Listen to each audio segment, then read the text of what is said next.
What's going on, y'all? Here with another episode of Down to the Wire. I'm here with Coach Abdu Torrance of TMA, the Panthers. What's going on, sir? Coach? I'm well, and yourself? Good. It's a pleasure to be here. Thank you for your time. Thank you for coming. Absolutely. So could you give us a brief overview of the basketball program here at TMA? Yeah. Started in 1997. Earl Emil Smith was the athletic director. Team went to the B finals in 01. I joined the middle school program in 1999 and became the varsity coach in 04-05 season. Mm-hmm.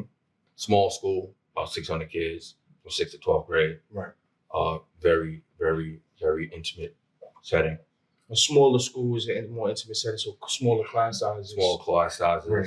Smaller graduating classes, yeah, obviously. We have no more than 100 kids in our graduating class. That's similar to mine. I went to a small school. Right. You know, and it's in the heart of Harlem.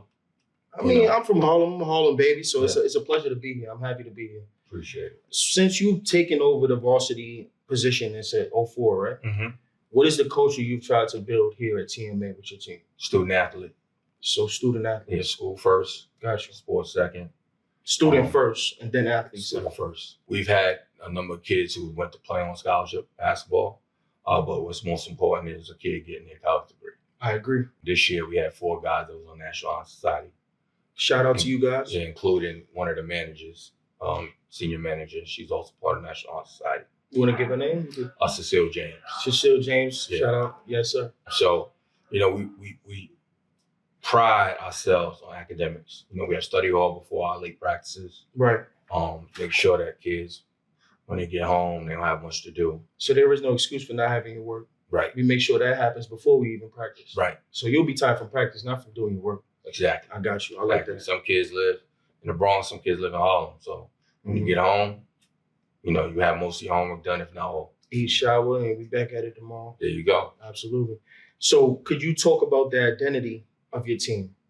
When another team comes to play you, they know that they're coming to play what kind of team? Tough team. A tough together team. Okay. Nickname, we call it the Jungle.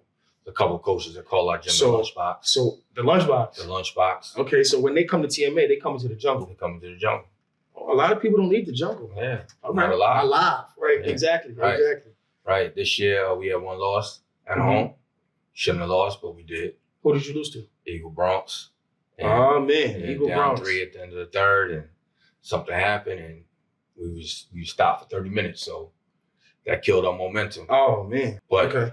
You know, they're a good team. But when you come here, try to use our advantage. Absolutely. Home court advantage. Yeah, gym size, our crowd, they get live, and then, you know, we're here to play. Absolutely. Yeah. Here to do a job. All right, so moving on. What are some things that you expect from your student athletes? And what are some things that your student athletes should expect from you when they come to play for you? Come play for me? Yes. Someone's going to treat them like one of my own. Right, okay. Okay, so it's tough. Deeper than basketball. Yeah, definitely. Our relationships with the staff and the kids go way beyond graduating. Right. You know, we have so many alumni who come back. That's nice. We talk to the guys during practice, you know, come talk to the guys at halftime or after the game. And give them that firsthand experience at the next level. Right, and know what to expect. And then, you know, at the end of the day, we're around each other probably 11 months out the year. Outside of the season when we have the summer workouts. Summer workouts. Okay. Just trying to keep them busy. You know, if you want to get to the next level, you got to love basketball. Yeah. And you have to love wanting to get better. You got to love the work. Yeah, it's the process. Absolutely. So at the end of the day, you know, you may hit your head a couple of times and fall, but then get up, get back to it. Absolutely. I like the answer, Coach. All right, so you got into this a little bit, but let's get into it a little bit more. Off the court mentorship, you said that it's important that, you know, with TMA, the school, it's a big community feel. So outside of school, it's still a relationship. Could you speak on that with your student athletes? We're family. Gotcha. So like last year, we had a kid who lost his father. All right. The whole team decided to go to the funeral.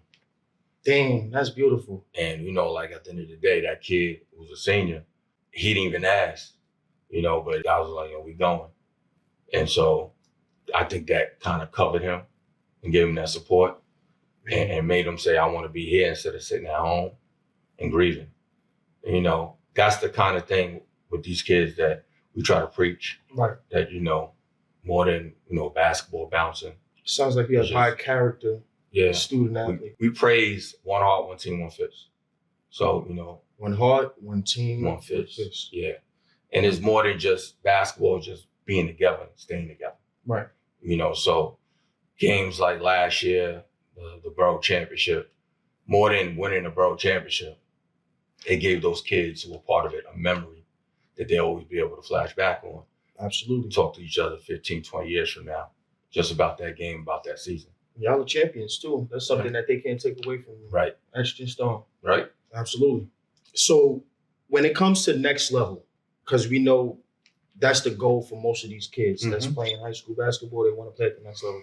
What are some ways that you're preparing these kids for the next level? Well, one way, at the end of each season, we have exit meetings. And so it's about what you've done during the season, how you feel. So y'all have like an end of season review type thing. Yeah, it's what I did when I was in college.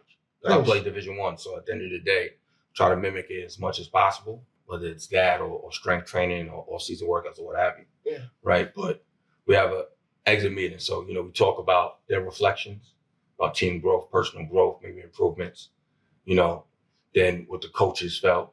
Right. Give them some feedback, and then where they need to go next. So each exit meeting is going to be different. So each one is individual. It's unique for each individual. So that's one way, just to give them some feedback. And then it's also a test for us in terms of how much does this kid retain and take hold and just say, all right, I'm going to put forward the work towards that goal. We give you something, we leave you with something, right? Mm-hmm. You need to work on this. And you got the summer to work on that. Right. And when you come back, let's see if you have. Right. Now we know what kind of player we have. Right. Or even what kind of person, because true. At the end of the day, basketball is going to teach you life lessons. And it's going to be a situation where now, all right, me the person, if I work hard at this, in college, am I going to work hard? At my job, am I going to do the extra? We were just talking about this. If my supervisor gives me a review and I want to try to get a promotion, am I going to do the extra? Right. And am I going to do what I'm asked to do? Right. So that's what it's about. We do strength training. We'll do preseason conditioning. But more importantly, it's just about the camaraderie we've built to each other, cheering each other on, right? We're pushing each other. We all competing, but understanding me and you competing is making me and you better also. It's motivational. Right. So this year, you were Manhattan 4A Borough champs, back to back. We're going to put some respect on that. Back to back 4A Borough champs. Going off this year's success, what does next year look like for you guys? This year was tough in the beginning. Y'all were in the Final Four. Yeah, we were in the Final Four. Y'all were in the Final Four this year. But first game, it didn't look like we was going to make the Final Four. Yeah. And all testament to those kids. They believed. They tied in with each other. What people don't understand is we only had 3 guys who really played a lot from last year's team. Nobody else. So only had 3 returning players. Yeah. So we had 4 returns, but 3 guys that really played. Right. Okay. And out of those 3 guys, 1 kid missed the last 10, 12 games of the year, right, to injury. So we really had 2 guys, and then everybody else was JV, right, or a transfer. And so that's a tall order. Yeah, while everybody else is playing and they know each other, and you got returners, we had guys that had to learn each other. Wow, we're in the fire, basically. Right. So that first game against Eagle, when they kicked our ass by 46, right? Yeah. We ain't gonna talk about that too much. We're gonna talk about it because we talked about it with them. Okay, right? I like that. All right. Yeah. And everybody, TMA sucks respectfully. Dude named Marky Do on Instagram. Okay, cool. Marky Do, we seen that. Yeah, we seen that. I sent that right to the chat. That's how they feel. That's how they feel. What we gonna do about it? Right. So we kind of built ourselves up based on what others were saying, but also started to figure out, all right, we need this guy to do this, and this person, I got to do this for us to win. And there was some sacrifice, and there was some people who said, you know what, I'm gonna play, bigger than my role is. So, from December 16th, we won 20 straight games. And from that point on, the traction under your feet. Yeah. And we talked about it. And, the guys, the game that really changed us was Constitution High School in Philly. Right. In middle of December, early December, where We were down 8 with 5 minutes to go with no shot clock. Damn. So they can hold the ball the whole 5 minutes. And we ended up winning by 3. Hello. And being down 8 with 5 minutes to go is like being down 20.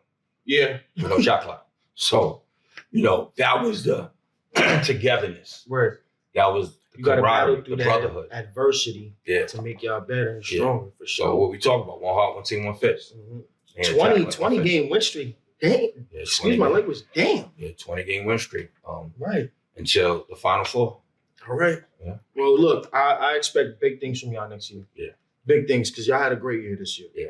As far as returning students and transfers, how does that look for you? You don't have to tell us if y'all getting transfers. Right now we have 8 guys supposed to be coming back, 7 juniors and a sophomore. Okay. Definitely are looking to add to that, to build on that. I think those 8 guys will continue to build our culture. Yes. Experience and assume new roles. Right. Leadership, scoring, defense. With some seniors leading, some juniors need to step up. Right. So we gotta replace Kasim, Ahmad, and Abdul. Right. And Kasim was the heart of our team. He was like, did whatever. He was a kid who missed the last 12 games his junior year. Kasim might have played the last 15 with a sore wrist. Shout out to you, Trooper. So, just the guts. Abdul was our defensive, anchor and one of the toughest kids on the team. And, Ahmad was one of our playmakers and our leading scorer, right? But that's a lot to lose. It is. So now with those guys who's coming back, are you ready to assume those roles? Or can we find some other to help? Come in. Right. Yeah, to come in. So, we'll see. We got some people who are interested, and well, I'm tracking y'all. Like I've been tracking y'all this year, I'm gonna be tracking y'all next year. When it comes down to the wire, what is one go-to player or one go-to player that you're going to? When it's time to win the game, it's down to the wire. Where are you going? Who are you going to? For this year's team? From this year's team. We going this year. That's tough. That's tough because it's between Ahmad and Julian. It's between Ahmad and Julian. Oh. I mean, to be honest with you, it was one game where we sat there and we were down 2 and somebody got the rebound. Ahmad pushed it and kicked it to Julian, and Julian hit the 3. Right. Like time going down. And it was like, where did that come from? And he was cold. He was cold. Like that might have been his own basket in the second half. Oh my goodness. Right? But it was like timely, guys on his face. Or that Constitution game where Ahmad just put us on his back in the second half. Right. And, hit some tough shots, in that game. So it was like, for us, it's them 2, but we have guys who will step up. Absolutely. Like Abdul was a lob threat all year. Yeah, we're going to talk about that. Yeah, what I mean? He was a lob threat all year, and, his offense has gotten better. So he also gave us, all right, we go to him. He had some key free throws against Monroe in the first home game we had with them. Right. Right? To help put us up and extend our lead. But Abdul ain't gonna like this, but I have to go with Ahmad or Jim. I got you. No problem. We'll talk to Abdul in a minute, too, so we'll get his side. No problem. Coach, I appreciate you. Thank you. Absolutely. It's been a pleasure. All right. Yes, sir.